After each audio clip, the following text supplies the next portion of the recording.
আসসালামু আলাইকুম, আশা করছি ভালো আছি। এরজিনি প্রেজেন্টস মেডিম্যাথ হ্যান্ড ক্যালকুলেশন সিরিজের আরও একটি ভিডিওতে সবাইকে স্বাগতম। আজকের ভিডিওতে আমরা ফিজিক্স সেকেন্ড পেপারের চ্যাপ্টার 9 দ্যাট ইজ পরমাণুর মডেল এবং নিউক্লিয়ার পদার্থবিজ্ঞান এই অধ্যায়ের যাবতীয় সকল ধরনের সকল টাইপের ম্যাথ সলভ করব। তো প্রথমে আছে একক। তোমাদের অনেক সময় একক নিয়ে পেজ লাগে, আশা করি থিওরিতে এইগুলো এমনিতেই পড়ানো হয়। 1 বেকেরেল সমান হচ্ছে পার সেকেন্ডে কতটা ডিকে হয়েছে, আর 1 মানে হলো পার সেকেন্ডে যদি 3.7 ইন্টু 10^10 ডিকে হয় তাহলে সেটাকে 1 বলা হয়। রাদারফোর্ড হলো 10^6 বেকেরেলের সমান। এখানে এসআই একক হচ্ছে বেকেরেল। ডান। নেক্সট কথা হচ্ছে আমাদের আসবে, এখানে আছে টাউ, এটা হলো টি হাফ। টি হাফ মানে হলো অর্ধায়ু এবং টাউ মানে হলো গড় আয়ু।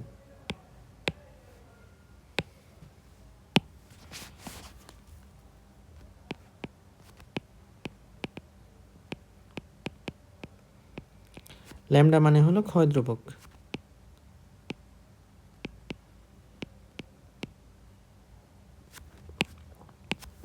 তো এখানে tau is equals to 1/λ is equals to T half by 0.693। তুমি যদি এটা মনে নাও রাখো কোনো অসুবিধা নাই, তুমি সেকেন্ড লাইন মনে রাখো, এটাই enough. T half is equals to ln 2/λ is equals to ln 2/টাউ। আমার নিজেরও উপরটা মনে নাই, নিচেরটা দরকার। দুইটা সেম জিনিসই দুইটা ভিন্ন কম্বিনেশনে লেখা হয়েছে আর কি, একটা টাউকে রাখা হয়েছে আর একটা টি হাফকে রাখা হয়েছে। আচ্ছা, T half is equals to ln 2/λ। আর কথা হলো ভাই লন টুর ভ্যালু কেমনে জানবো? লন টুর ভ্যালু 0.693। তাহলে 0.693 ইজ লন টুর ভ্যালু, আর এখানেও আছে লন 2 ইন্টু টাউ। আমরা টি হাফ তখনই বলি যখন অবশিষ্ট পরমাণুর সংখ্যা আদি পরমাণুর সংখ্যার অর্ধেক হয়। আমরা টাউ বা গড় আয়ু তখনই বলি যখন অবশিষ্ট পরমাণুর সংখ্যা আদি পরমাণুর 1/e গুণ হয়। তো চলো আমরা একটু ম্যাথমেটিক্যাল কোয়েশ্চেনগুলো একটু অ্যাপ্রোচ করি। আমি নিজে এগুলো আগে প্র্যাকটিস করি না, মানে প্র্যাকটিস করে আমার অ্যাডমিশনের সময় করছিলাম, এখন ক্লাস নেওয়ার আগে করি নাই, কারণ করলে আমি তো জেনে যাব যে এই লাইনের পরে এই লাইন করতে হয়, আমার মাথার মধ্যে সাবকনশিয়াসলি এটা চলে আসবে। বাট তোমরা পরীক্ষার হলে যেরকমভাবে প্রবলেম ফেস করবা আমি ঠিক ওরকমভাবেই প্রবলেমটা ফেস করবো। এখন সমপরিমাণে দুটা তেজস্ক্রিয় পদার্থের মধ্যে একটা অর্ধায়ু আছে 10 দিন, আরেকটা হলো অবক্ষয় ধ্রুবক 0.03465 আচ্ছা পার ডে। প্রথম পদার্থটির গড় আয়ু জিজ্ঞেস করছে। আমরা টি হাফ সমান লন 2/λ পড়ছি এবং লন 2 ইন্টু টাও পড়ছি। তো আমার কাছে দেওয়া আছে প্রথম পদার্থটার জন্য কি দেওয়া আছে? টি হাফ। জিজ্ঞেস করছে গড় আয়ু। আমার কি আর কিছু লাগে? এই মাঝখানে যার একটা পদার্থ দিল এটা দেওয়ার দরকার আছে? দরকার নাই। তো আমরা এখান থেকে লিখতে পারি টি হাফ মানে হচ্ছে 10, লন 2 তো লন 2 জায়গায় আছে আর টাউ এর জায়গায় টাউ। তো লন 2 ভ্যালু কত? 0.693, তাহলে 10/0.693। আমি যদি এখান থেকে পরের লাইনে আসি, এটা হবে 100/6.93। আচ্ছা, তো আমি জানি 16×6 = 96। অবশ্যই আমার সংখ্যাটা এর কাছাকাছি হবে, বাট এখানে অপশনটা একটু ক্লোজ আছে, 17 আছে 14 আছে। সো আমি শুধুমাত্র কাছাকাছি দিয়ে হবে না, একটু ডিটেলসেও করা লাগবে। 1000 দিলাম, তখন এটা কেটে 69 হইল। 69 দিয়ে যদি আমি 1000কে ভাগ করি তাহলে কত সংখ্যা আসে সেটাই এখন দেখার বিষয়। 69 দিয়ে 1000 ভাগ করলাম, 69 একে 69, বাকি থাকলো 31। 69 এবার যদি আমি 4 দিয়ে করি, 4 নং 36, 6 হাতে 3, 4 6 24 আর 3 27, ওকে 276 আসতেছে। আর 69 দিয়ে যদি আমি 7 দিয়ে করি তাহলে 7 নং 63, 3 হাতে 6, 7 6 42 আর 6 48, বেশি হয়ে যাচ্ছে। সো এটা আমার হবেই না, আমার আনসারটা হবে 14 সামথিং একটা কিছু, দ্যাট ইজ 14.43। এখন তুমি বলবা যে আমি এখানে প্রথমে 4 দিয়ে করলাম কেন আর 7 দিয়ে করলাম কেন? আমার অপশনে যা আছে আমার অপশনে আছে 14, অপশনে আছে 17, 20 তো হওয়ার কোনো চান্স নাই, 10ও হওয়ার কোনো চান্স নাই। সুতরাং আমি 4 দিয়ে করবো, 7 দিয়ে করব। একটা দিয়ে যদি মিলে যায় তাহলে একটা দিয়ে শেষ করে দিব আনসার। আমি বুঝতেছিলাম যে এখানে 4 দিয়ে করলে আনসার হয়ে যাচ্ছে, বাট তোমরা তো আর সবাই বুঝবে না, সেজন্য আমি এটা আবার একটু ডিটেলসই করলাম। ডান। এরপরে আছে অর্ধায়ু 3.82 ডে, ক্ষয় ধ্রুবকের মান জিজ্ঞেস করছে। আমরা জানি টি হাফ সমান লন টু বাই ল্যামডা।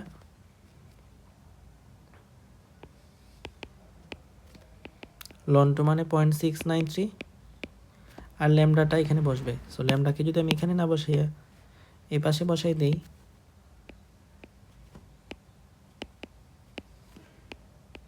তাহলেই তো হইলো। আচ্ছা, এখন আমি কিভাবে এটাকে সলভ করব?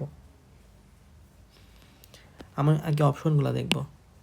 একটা আছে 5, একটা 0.1, 0.5, 0.2। কোনো দিন একের চেয়ে কম কোনো সংখ্যা এটা দিয়ে যদি ভাগ করি 3 দিয়ে, এটা কি 5 হওয়ার কোনো চান্স আছে? বিন্দুমাত্র চান্স নাই। অপশন ইমিনেট, 1 নাম্বার অপশন বাদ। বাকি থাকলো বি, সি এবং ডি। এই তিনটার মধ্যে এবার আমাদের ট্রাই করতে হবে। ডিটেলসে করা যায়, চাচ্ছিলাম একটু শর্টকাট করা যায় কিনা।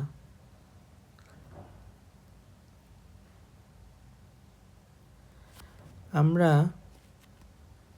যদি এখানে দশমিকটাকে একটু সরাই, এখান থেকে সরাই 69-এ নিয়ে যাই, তার মানে কি tan ইনভার্স 2 লেখা লাগবে আমাকে এখানে, tan ইনভার্স 2 লেখা লাগবে। আর নিচে তাহলে আমি এবার সংখ্যাটাকে সরাইয়ে 38-এ নিয়ে যাই, 38.2 into tan inverse 1। I guess এটা বোঝা উচিত। তো tan ইনভার্স 2 আর tan ইনভার্স 1 আলটিমেটলি যদি আমি রেজাল্ট নিয়ে আসি তাহলে এটা হবে tan ইনভার্স 1, ঠিক আছে। বাকি থাকলো এখন 69কে 38 দিয়ে ভাগ করলে, 69কে 38 দিয়ে ভাগ করলে 2 দশমিক সামথিং কিছু হওয়ার চান্স আছে? উত্তর হলো না। 69 ভাগ 38 কোনো দিনই 2ওয়ালা কিছু হবে না। 69কে যদি আমি 38 দিয়ে ভাগ করি 5ওয়ালা কিছু আনসার হওয়ার চান্স আছে? আনসার হলো না। সুতরাং সিও হবে না, ডিও হবে না, আনসার হবে বি, কারণ একওয়ালা কিছু একটা হবে। 38 দিয়ে 69 ভাগ করলে 1 পয়েন্ট সামথিং একটা কিছু আসে, দ্যাট ইজ আনসার বি। আর চিন্তা করা লাগে না। কোনো তেজস্ক্রিয় মৌলের ক্ষয় ধ্রুবকের মান, মানে ল্যামডার ভ্যালু দেওয়া আছে 0.01, অর্ধায়ও জিজ্ঞেস করছে। খুব ইজি, টি হাফ সমান ln two by lambda, ln two মানে 0.693, ল্যামডা হচ্ছে আমাদের 0.01।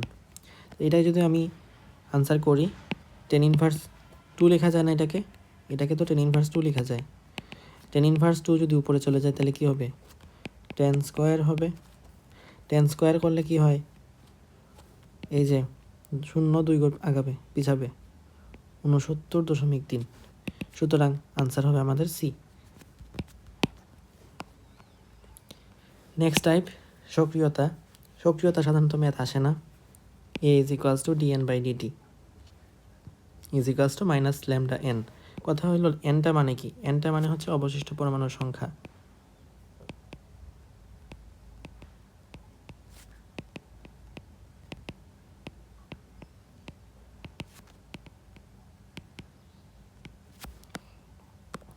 নেক্সটে আসো টাইপ 3। টাইপ 3-তে এন মানে হলো অবশিষ্ট পরমাণুর সংখ্যা, এন নট মানে আদি পরমাণুর সংখ্যা, ই তো আমাদের ধ্রুবক 2.71828 মাইনাস ল্যামডা টি। ভাই এই মেথ কেমনে করবো?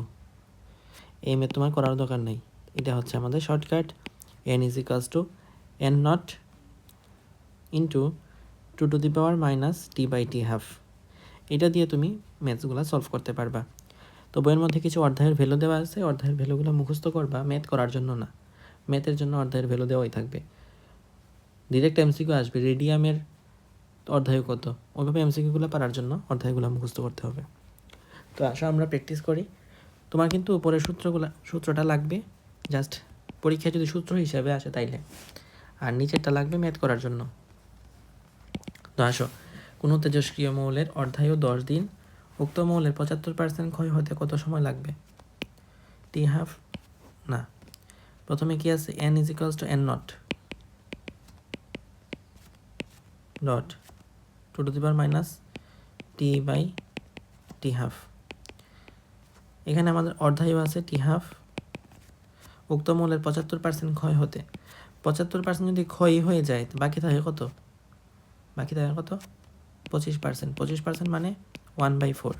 তো n/n0 যেটা আমাদের বাকি আছে এটা হবে 1/4 is equals to 2 to the power minus T by T half. গেল।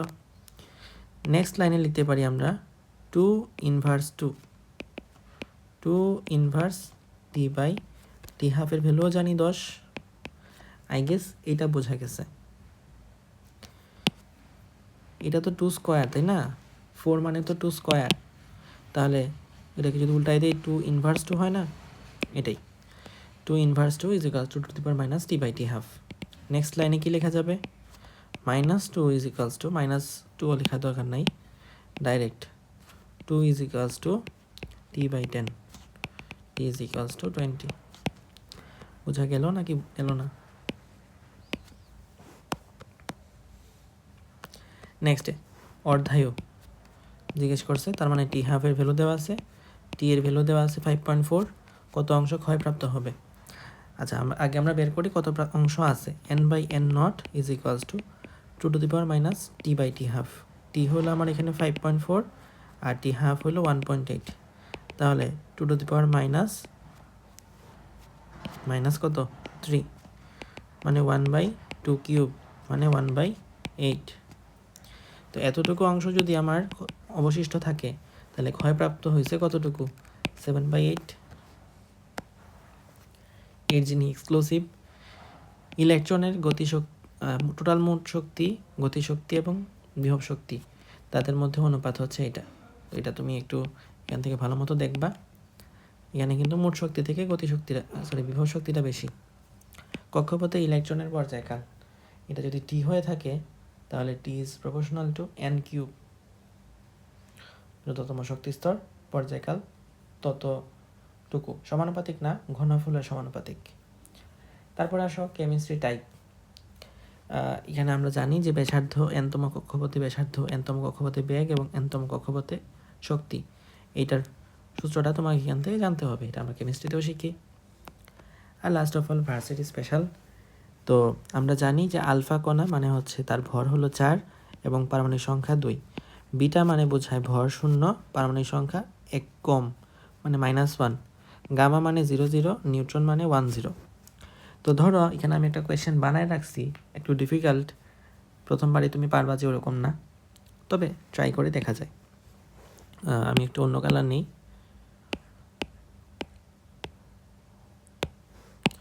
ওকে, আমার এখানে সোডিয়াম দিয়ে শুরু হয়েছে। আমরা জানি সোডিয়াম মানে হলো 23 এবং 11। ওকে, ডান। তারপর আমার এখানে এক্স সংখ্যক আলফা বের হয়ে যাচ্ছে, যার ফলে উৎপন্ন হয় এ থেকে আবার বিটা বের হয়ে যাচ্ছে, যার ফলে তৈরি হয় বি থেকে আবার বিটা বের হয়ে যাচ্ছে, যার ফলে তৈরি হয় সোডিয়াম 19 11। তো আমরা যদি